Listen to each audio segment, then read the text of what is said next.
Saúde Consciência. Oferecimento Med Senior, o plano de saúde para bem envelhecer. Bom dia, Theo. Bom dia, Álvaro. Bom dia a todos que nos acompanham aqui no CBN nessa terça-feira. Tudo bem? Tudo bem com você? Tudo jóia. Tô vendo que as notícias estão animadíssimas, né? Pois é, hoje o noticiário está literalmente quente. Nossa! Ai, ai. Pois é. Mas Theo, é e isso. agora a gente traz um assunto, né, sobre álcool, a droga mais nociva para a sociedade. Por que essa definição de droga mais nociva para a sociedade? Pois é, Álvaro. Agora é uma notícia, eu diria assim, para colocar mais lenha, né? Nessa fogueira aí, nesse embate, ou esfriar, né? Também como os ouvintes quiserem classificar. A gente tem um novo estudo que foi publicado. Vou dar um passinho atrás para poder falar dessa questão do álcool, né? Você já falou aí essa chamada, né?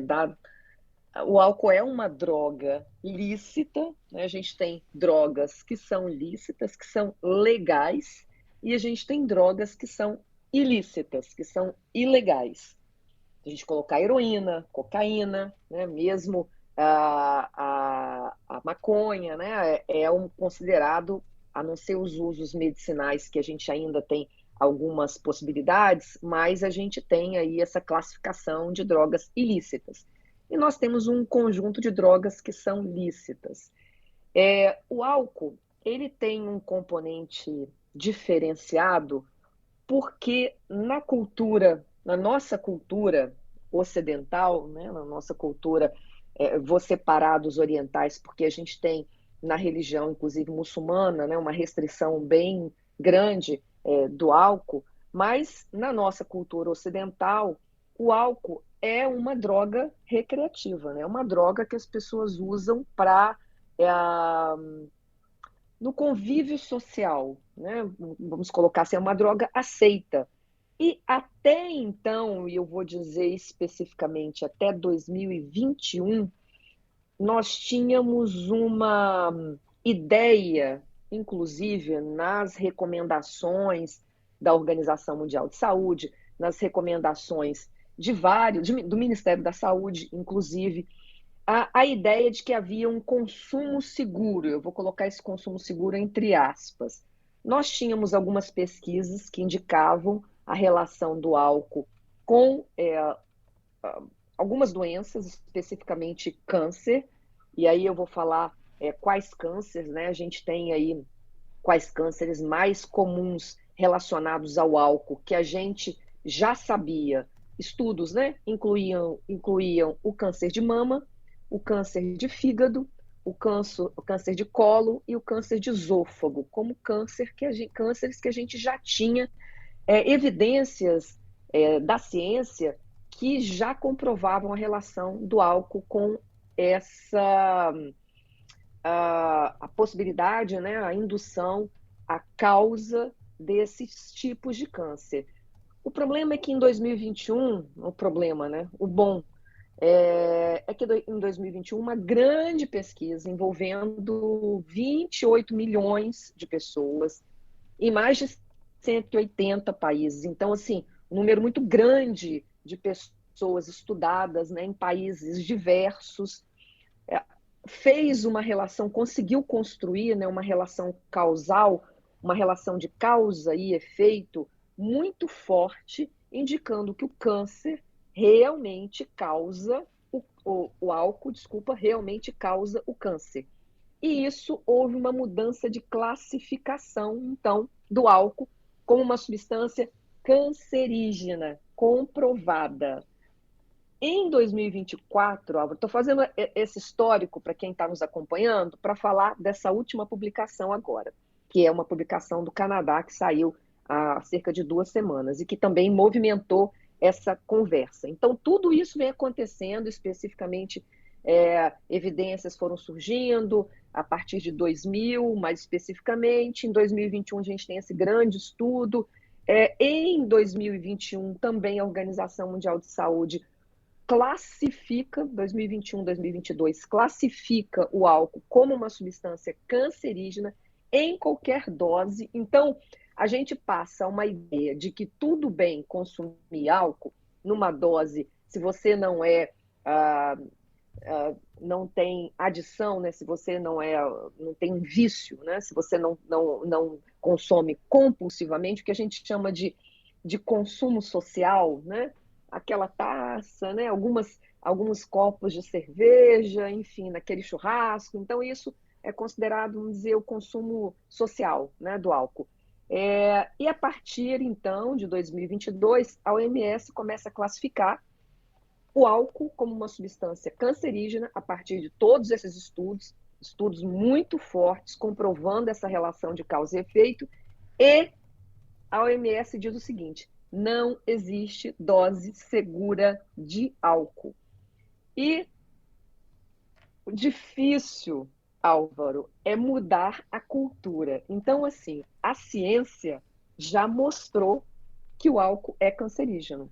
Agora a gente precisa dar informação para que as pessoas possam fazer melhores escolhas, porque até então a informação passada pelos órgãos oficiais é que tudo bem o consumo social, que essa droga não tinha problema para a saúde. Só que nós começamos a identificar nesses estudos que um percentual enorme de câncer de mama, fígado, colo, esôfago e outros estão relacionados com o consumo de álcool. E acontece, Álvaro, você me fala quando vai entrar o repórter CBN, Eu tá? te falo, Porque pode deixar. eu costumo aqui ir falando e vou atropelando o repórter, e aí o Adalberto briga comigo depois. Não, a gente vai avisar. Tenta aqui, Etel.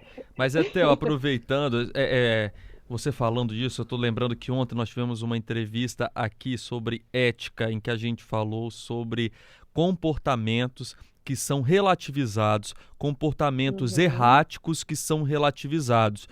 E sobre o álcool existe uma percepção de uma glamorização até maior do que aquela que existiu com o cigarro sendo glamorizado. O álcool é tão ou mais glamorizado que o cigarro. O consumo de álcool é visto muitas vezes, inclusive, como um símbolo de status ou de amadurecimento na sociedade, né?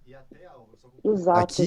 Vou pegar o exemplo da Copa. Fala, Roberto. Não, eu ia até falar, Etel, complementando, é quase uma aceitação social, né? Porque às vezes a pessoa tá num evento, a pessoa fala assim, não vou consumir, não vou beber álcool, as pessoas olham assim do tipo, como assim, né? Então entra muito nessa questão também social que impacta, né?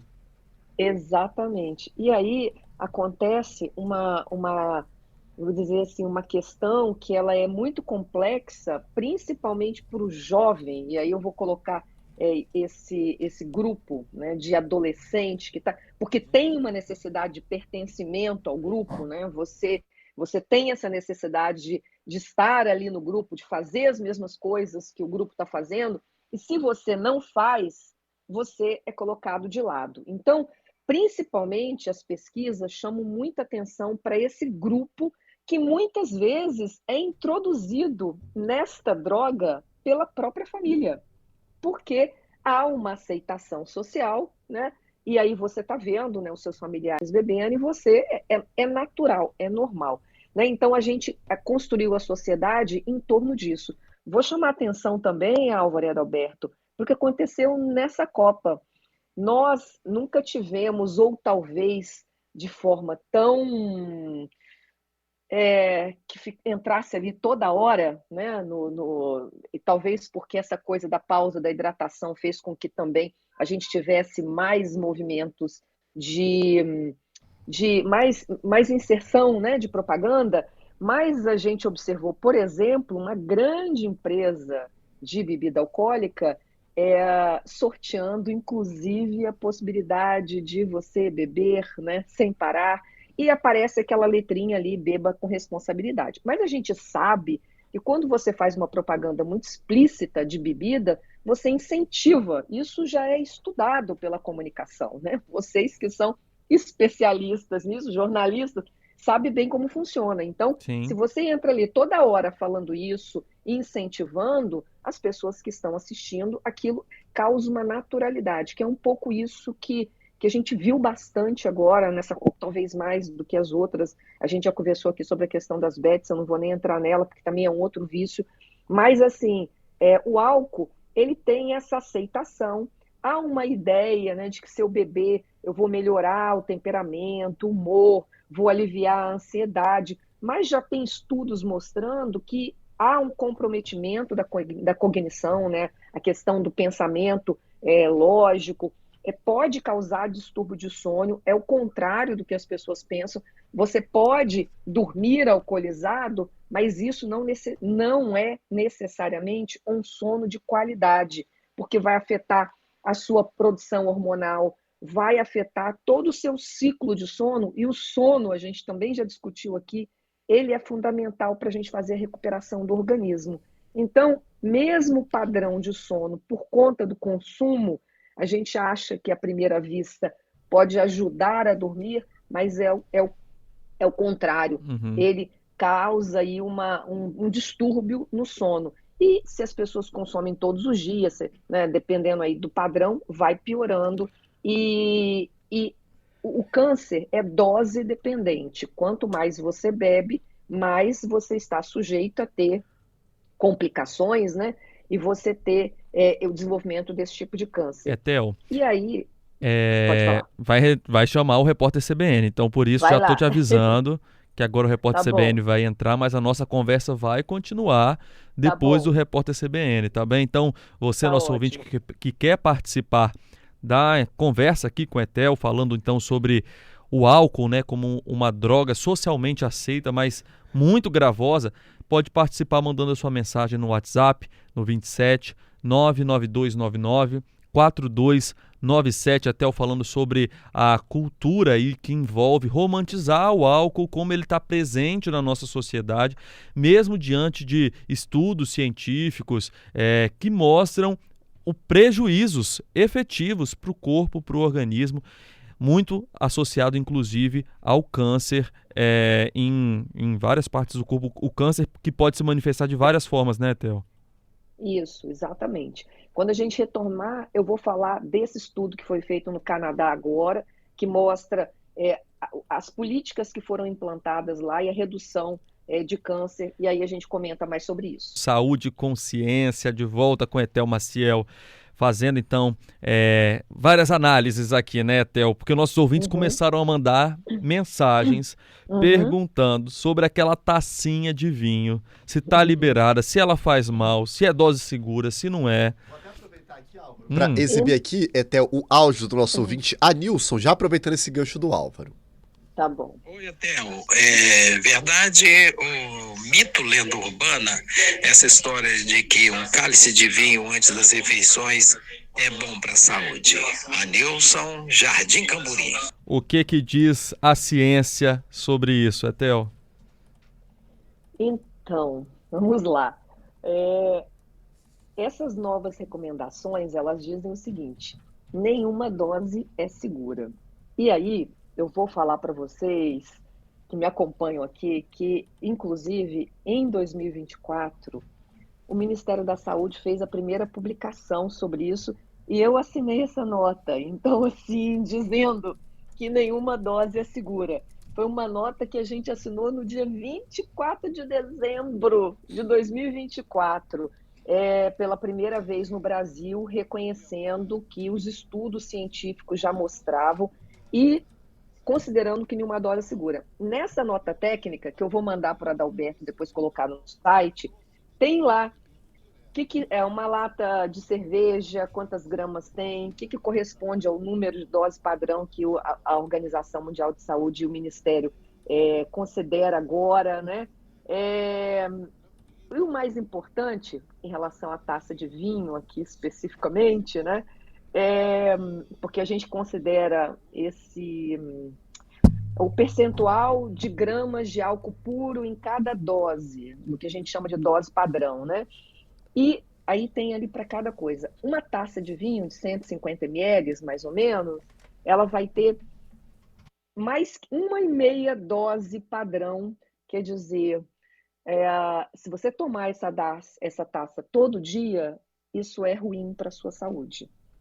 Eventualmente, se você toma, são escolhas que a gente vai ter que fazer. Claro, assim, poxa, mas não vou fumar, não vou beber. São todas drogas, né? A gente vai ter que escolher o que a gente quer, sabendo que isso faz mal para o nosso organismo. Então, mas é muito melhor, Álvaro, eu sempre penso nesse sentido, né? É muito melhor a gente fazer escolhas conscientes, né? Saber, né, das consequências. Exatamente. Eu queria falar especificamente de 2 estudos, então vou passar para o Adalberto colocar no site essa nota técnica do Ministério da Saúde, que fala tudinho por que está sendo considerado, quais são os estudos. Para quem quiser se aprofundar mais, né, a gente não tem tempo aqui para detalhar muito, mas ali tem tudo detalhado, quanto tem cada uma das bebidas, ou pelo menos as mais consumidas, né, aqui no Brasil. Uma coisa importante que eu queria falar é um estudo que foi feito pela USP aqui no Brasil, ligando, né, o álcool a 53% das mortes violentas, e entre as capitais que eles estudaram, Vitória foi uma delas. Eles estudaram Belém, Recife, Vitória e Curitiba, e coletaram aí nas amostras de pessoas que estavam envolvidas em acidente, né, de trânsito ou em homicídios, né, e identificaram que 53%, então assim, mais da metade dessas mortes, as pessoas estavam com álcool no seu organismo. Então, que é uma droga lícita, uma droga legal. Mas, e dessas vítimas, né, 90% são homens e menos de 30 anos. Então, olha só, a gente tem um conjunto de informação que, além do câncer, essas mortes violentas, que a gente chama, né, são mortes por acidentes, mortes por homicídios, em geral, né, esses homicídios violentos, feminicídios, tem mais de 50% tem álcool envolvido. Então, assim, chama muita atenção como essa droga que nós culturalmente consideramos, você falou, até usou a palavra assim, glamorizada, né? A gente acha que está normal, ela tem causado prejuízos à nossa sociedade, né? E um outro estudo que eu queria fechar com ele, que é um estudo que foi publicado na revista Lancet de um grupo do Canadá, e o Canadá tem dados, os dados deles de informação das pessoas, de dados de saúde, são muito organizados e eles têm dados de muitos anos. Então, o que eles fizeram? Eles compararam o Canadá, Álvaro, você me perguntou, fez a questão do cigarro, né? O cigarro tem lá, quando você vai comprar o cigarro, no rótulo, tem que provoca câncer, né? Tem que provoca impotência. Tem imagens, inclusive, para deixar isso bem explícito. Exatamente, exatamente. O que o Canadá fez? O Canadá fez a mesma coisa com álcool.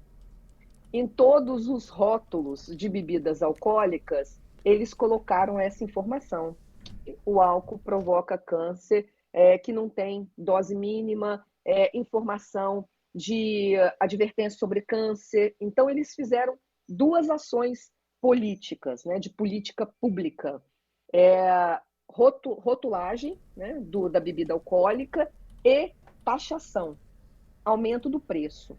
Porque quando você aumenta o preço, você também dificulta. A pessoa vai pensar, né? Ela vai lá, só tem aqui R$100. Eu vou comprar arroz, feijão, álcool, né? Então, assim, tem essa escolha, né?